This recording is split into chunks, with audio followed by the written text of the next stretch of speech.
नमस्कार मित्रांनो, आपण आहे आता कर्जतमध्ये आणि कर्जतमध्ये आपल्याकडे इथे एक 20 गुंठ्याचा प्लॉट आलेला आहे. खूप अशा जबरदस्त अशा लोकेशनला आहे. माउंटन व्ह्यू बघू शकता तुम्ही, पूर्ण चारी बाजूला माउंटन आहे. ओके, आणि अशा ह्या माउंटन व्ह्यूला आपल्याकडे 20 गुंठ्याचा प्लॉट आलेला आहे. 2 लाख रुपये गुंठ्याने अवेलेबल आहे. त्यामध्ये थोडंफार स्लाइटली निगोशिएट होईल. ओके, रोड टच प्लॉट आहे, माउंटन व्ह्यू आहे पूर्णपणे. तर आपण प्लॉट बघूया आणि क्लिअर टायटल रिसेलचा प्लॉट आहे, तर काही प्रॉब्लेम नाही आहे. प्लॉट बघू शकता तुम्ही, सगळीकडून तुम्हाला माउंटन व्ह्यू दिसेल. ओके, तर अशा ह्या छान अशा लोकेशनला आजूबाजूला चांगले फार्म हाऊस रिसॉर्ट्स वगैरे आहेत. ओके, तर आपण प्लॉट बघूया. रोड टच प्लॉट आहे.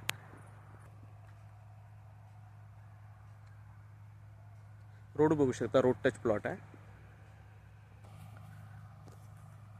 तर प्लॉट बघू शकता, प्लॉटला तार कंपाऊंड वगैरे टाकलेलं आहे. टेबल पीस आहे पूर्णपणे. रोड टच, आपण रोड बघितला आता. रोड टच प्लॉट आहे. पाण्याची टाकी आतमध्ये बघू शकता तुम्ही, पाणी भरपूर आहे इकडे. ओके, आणि असा जबरदस्त असा टेबल पीस आहे, पूर्णपणे क्लीन केलेला पीस आहे. ओके, तर हा जो आहे 2 लाख रुपये गुंठ्याने आपल्याकडे विक्रीसाठी अवेलेबल आहे. इथे तुम्ही फार्म हाऊस रिसॉर्ट्स वगैरे काही बनवू शकता. डेव्हलप पीस आहे आणि सगळीकडून तार कंपाऊंड वगैरे टाकलेलं आहे. ओके, तर एकदम क्लिअर प्रॉपर्टी आहे, माउंटन व्ह्यू आहे पूर्णपणे. तर असा हा प्लॉट आपल्याकडे 20 गुंठ्याचा अवेलेबल आहे विक्रीसाठी. तर आपण नक्कीच संपर्क साधावा. धन्यवाद.